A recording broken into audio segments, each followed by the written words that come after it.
reindeer and I are going to take a look at one of the unique creatures we can find here at Camp Tecumseh. He's a little sneaky and also clever too.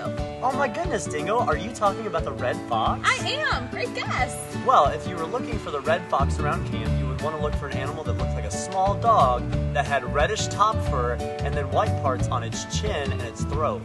He's also got a little black on the tip of his tail, the backs of his legs, and his feet, kind of like boots. Wow, that's incredible. You know, I heard that a red fox can also use its tail or its brush as a signal to other red foxes. Did you know that? That's pretty neat. What a way to communicate.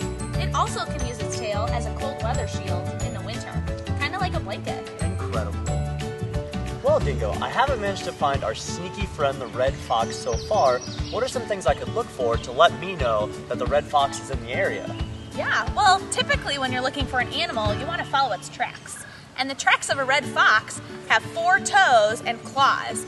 The bottom of their paws are usually pretty hairy, especially in the winter. Oh, that probably makes the tracks look a lot more indistinct in the winter, I would imagine, right? Yeah. Also, the red fox runs in kind of a straight line, so if you see its tracks, it's going to look like 1 foot right in front of the other. Can you walk with 1 foot right in front of the other, Dingo? I can. Let's see. Foxes run, Dingo! Oh! Reindeer, I can't see anything in here. Well, Dingo, if you were a red fox, you would be able to see. Red foxes actually have 2 layers to their eyes.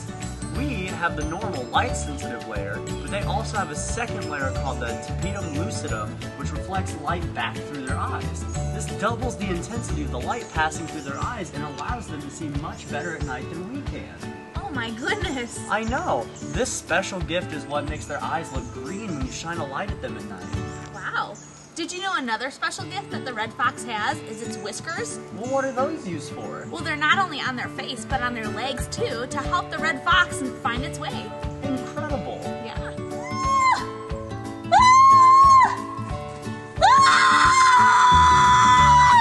Dingo, what is that crazy noise you're making? It's a fox call, which is typically a high-pitched scream or shriek, and can be quite terrifying if you don't know what it is. Well, why are you doing it?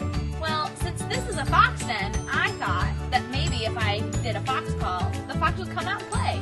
Well, actually, Dingo, usually foxes live out in the open, but sometimes, maybe in the winter or when they have young, they might borrow the den of another animal, like this groundhog hole, so that they could use it. Oh. So right now, we're approaching one of the dens where we've been typically seeing the red fox and its pups here at camp. And while we do that, we're going to try to mimic our sneaky friend by doing the fox walk. The way that foxes walk to be so sneaky is they lift 1 foot up, and they put their heel down, and then they roll forward to their toe. Then they pick their other foot up, and they put their heel down, and they roll forward to their other toe, and if a twig snaps, they pick their foot back up. And then they put it back down, and they sneak toward wherever they're going, very quietly. Hey Dingo, we made it to our fox den! Yeah! Great job, reindeer. So a female fox, or a vixen, typically has about 2 to 12 pups. And when those pups are born, they're usually more of a gray color. Kind of like us, right? Yeah, kind of like us. And then after a month, they turn into that rusty red color like we talked about earlier.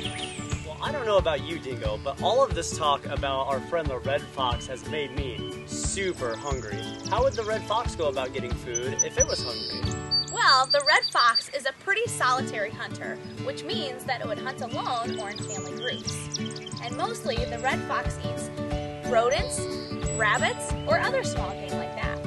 But it could also eat things such as berries and fruit, or even earthworms. So it eats plants and it eats meat? Yeah. Oh my goodness, that makes it an omnivore, doesn't it? You're exactly right. So I think I learned a whole lot about the red fox and all its unique gifts. Absolutely, and we'll see you back to learn about more animals next time on the Tecumseh Nature Network.